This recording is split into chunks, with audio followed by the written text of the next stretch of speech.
I'm sorry it's been a while since I've checked in. I really, I had this mindset of let's get through this 4-day ceasefire with the hostages and then I'll give everyone an overview. And then it was extended by 2 days and now it's been extended by another day. So I thought maybe it was good if I just went ahead and checked in and told you all what this process has been like for us on the ground here, because it's been pretty grueling.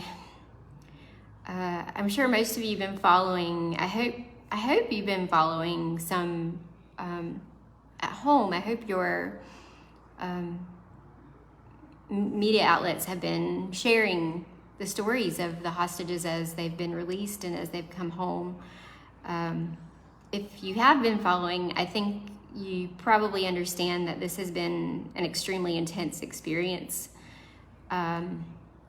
One of the titles I put in this video was Pray for Israelis, and normally I say pray for Israel just in a general way, but I was thinking about it today and I was like, what I really want to tell my friends who are abroad is that Israelis need prayer. So if you could kind of shift your thinking a little bit from like just praying for Israel, we need prayer. Israelis, like the people, the Israeli people, we need prayer. This has been really intense. Like this has been a 6-7 day span of psychological warfare from Hamas. It has been, I tried to describe it to one friend. I was like, the best thing I could tell you is that it's felt like the people, we have been a ping pong ball and we've been swatted, is that a word? Swatted back and forth between good news and bad news, good news and bad news. I saw the headlines for an article that I didn't read in the Times of Israel where they said that it's just been a back and forth between horror and relief. And that was another good way of describing it. It's just been relief, that the people are home, and then horror to find out what they've gone through, and also horror to go back and revisit their stories and to think about who it is that they're not able to see when they get released because they were killed by Hamas or that their house was burned down. And then even things that Hamas has been doing, like I think it was the second day, they said Israel had violated the terms of the agreement by not sending enough aid trucks in and they weren't going to release the hostages. And we all knew that wasn't true. I mean, it just takes time for those trucks to get in there. They sent, I think it was like over 200 trucks, and they were going through different parts of the border. So it wasn't like it was going to be a 5-minute job, it was going to take a while. We knew that wasn't true. So then we're all, getting this news and sitting there on pins and needles, basically, like, well, what's going to happen? Are people going to come out? That particular day, we were at our congregation, and our sermon was great. And after it was done, the first thing I did was look at my phone to see if the hostages had come out, because the day before they started their exit journey at 4 p.m. So by 6:45, they realistically should have been out. And I was thinking I was going to open my phone and see their names and see who they were. And instead, the first thing that I saw was Hamas is refusing to release hostages because they are claiming that Israel broke the ceasefire. And so I turned around. Devin had already gotten up to go see the kids. I turned around and I showed it to a friend, and she started crying, and I started crying, and then it started going around the whole congregation. Other people were checking their phones. But it actually was really helpful to experience that in community and not just at home, just like me and Devin, but to really be with the body of Messiah here, and to be able to experience that together and to see what other people's responses were and how they were similar to ours, and just to feel unalone, I guess, through that. And they just continued, Hamas continued to play games throughout this whole thing. They were supposed to release mothers with their children, and on one occasion they didn't do that. They were supposed to release siblings together, and on another occasion they didn't do that.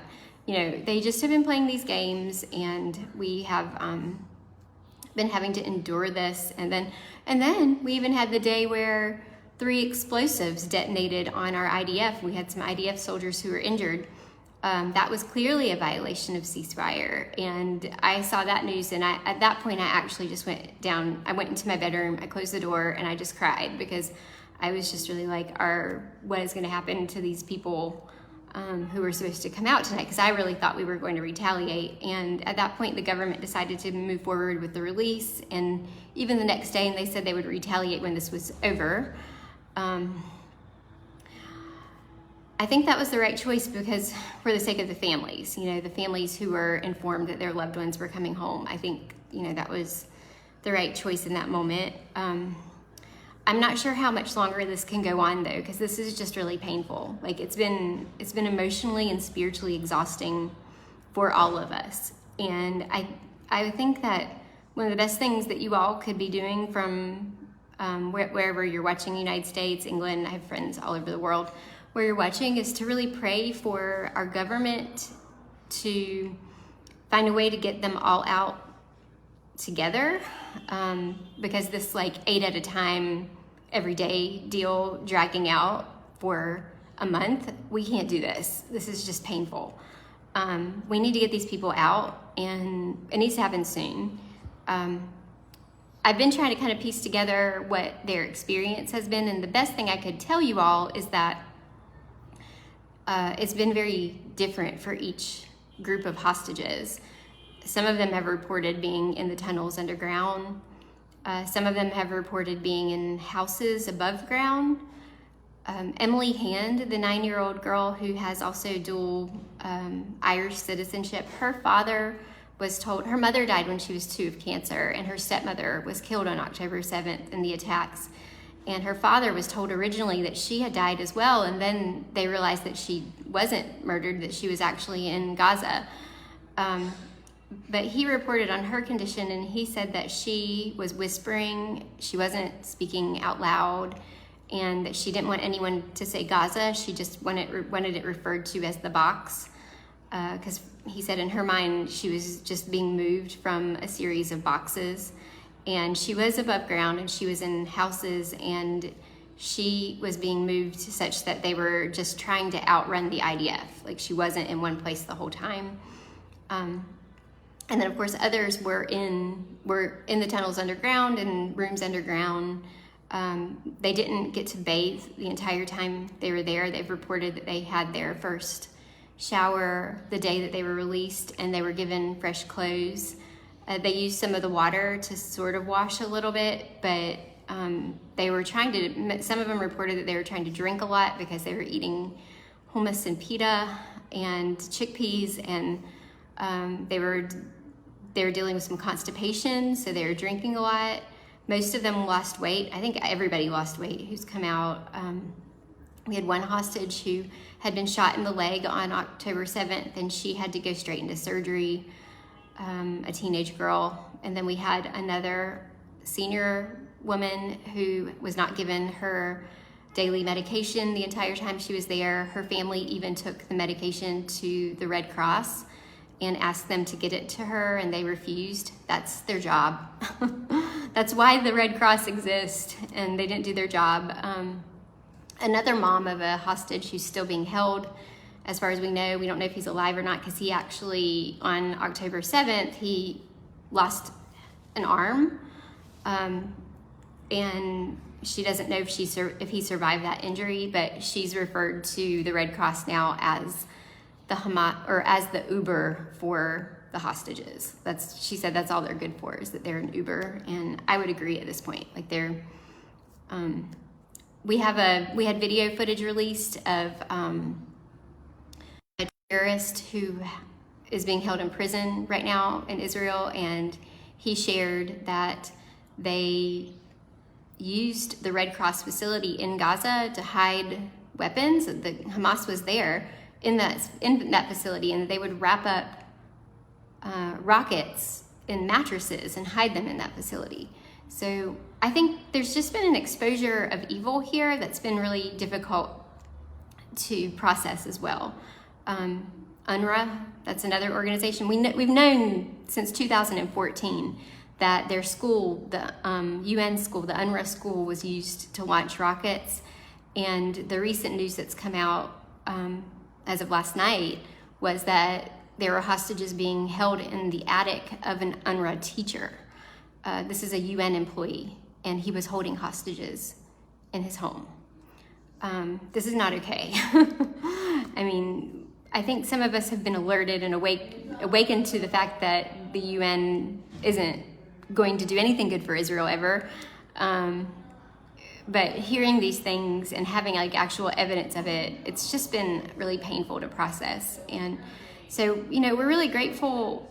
I'm really grateful that the Lord is exposing such evil, that he's bringing evil into light, but it's still just been really, really painful to go through this process and to have so much of this exposed. And of course, we're invested. Like I will sit here and I will think, maybe I just need a day where I'm not in the news, where I'm not seeing what's going on. But you all, I love these hostages. Like I don't know any of them. Some of them have been friends of friends, but I don't personally know any of them. But I've been praying for them because they're my neighbors. Israel, I'm gonna cry again. Israel's really small. We have 9 million people. It's the size of New Jersey, and the degree of separation between people is just very small because of that. And these are our neighbors, and I've really been praying for them. And I just, every night, it's almost like Christmas. Like I want to see who came out. But it is really hard because, in seeing who came out, it is that remembering of what they went through. And I just cannot, I can't stress enough that we really need for you all to be praying for Israelis to be able to endure this process, and also for the government to be able to work this out so that it's a better arrangement, because it has also been painful to have prisoners released and to see what's been happening in response to their release. That the prisoners who are released are flying Hamas flags, and that they're celebrating in the street with Hamas flags, because we're trading out children, innocent children, for people who have been convicted of attempted stabbings and attempted bombings and car rammings. No one that's been released has committed murder, but they have attempted murder, and that's who's being released in exchange for children, and 3 to 1 at that. And this has just been really hard for us. And I'm just emphasizing to pray for Israelis and society, because I really trust that you guys have been praying for the hostages and their families. So I hope you understand, like that goes without saying. I know that's who you're praying for already, right? But I just want you to understand too that this has just been really painful for the whole of the nation, all of us. Like it's just been gripping. And then today even we had 3 terrorist attacks. We had one in Jerusalem. It was a shooting. 2 people died and 8 were taken to the hospital, and the terrorists were shot and killed by an off-duty soldier who was actually headed back down to Gaza. He was going back from his day off. It was claimed by Hamas. I'm not sure exactly the technicalities involved in how this doesn't count as breaking ceasefire. I don't know. I haven't looked at, they haven't published the contract, so I don't know. But, it just shows that when there's a ceasefire, there's not peace. Ceasefire doesn't equate to peace. It really just means that Hamas is working on their next set of attacks. They're, restocking, they're re-strategizing, they're working on that next set of attacks. And during this ceasefire, it includes terror attacks. Another one was a stabbing of a pregnant woman. I'm understanding that she passed away last I checked. I hope that's correct information. And then another one was a car ramming in the Jordan River Valley. All these today. So yeah, it's just not been easy. So yeah, mostly I just wanted to update you guys on what was going on there. I will say too, I have had some good conversations. I was really blessed to have a visit from a friend from home. A Jewish friend came to do some volunteering, and we were able to get together, and it was just so nice. So nice to see her. So even though we don't have the tourist industry operating right now, we are receiving volunteers. So if any of you are in a position where you want to come volunteer, you can send me a message and I'll try to connect you with organizations that are hosting volunteers right now. So that's something to keep in mind.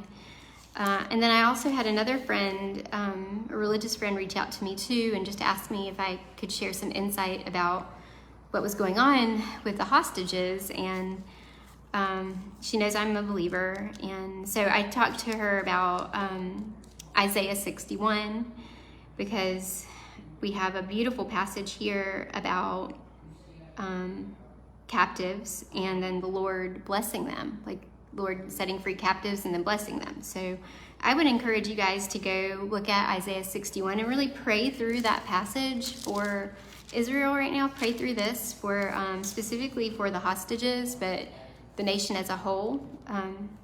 This is the one that says, "The Spirit of the Lord is upon me, because the Lord has anointed me to bring the good news to the poor. He has sent me to bind up the brokenhearted, to proclaim liberty to the captives, and the opening of the prison to those who are bound, to proclaim the year of the Lord's favor."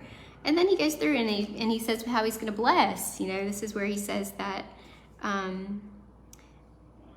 he's going to grant to those who mourn in Zion, to give them beautiful headdress instead of ashes. And we're literally in Zion. There's Mount Zion in the old city, but all of Israel's in Scripture can be referred to as Zion.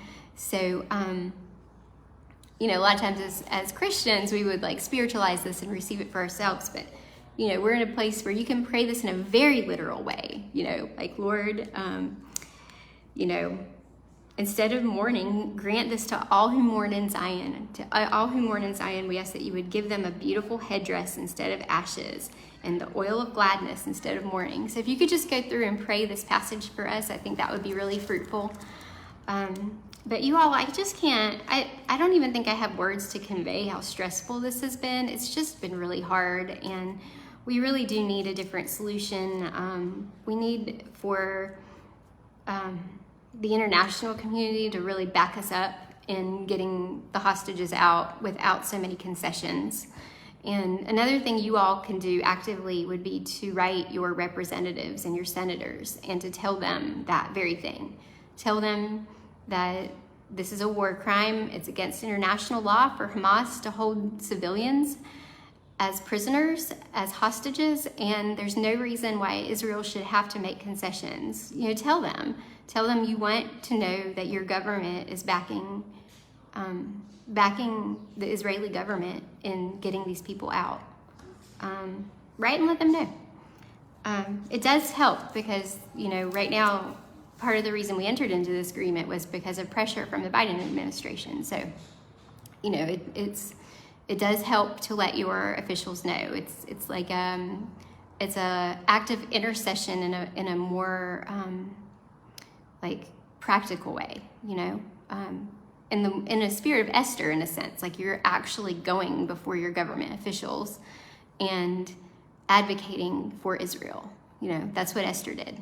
I know we like to use that in pro-life movement, but literally Esther went before King Xerxes on behalf of the nation of Israel, right? So you all can do that too. You can go in a spirit of Esther and advocate for Israel, right?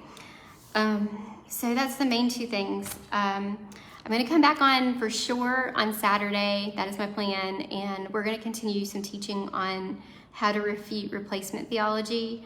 I've been so wanting to move forward in that teaching because I think it's so important for where we are in prophetic history. And I'd like to just make sure to equip you guys so that you can speak to this in a really informed way from God's word.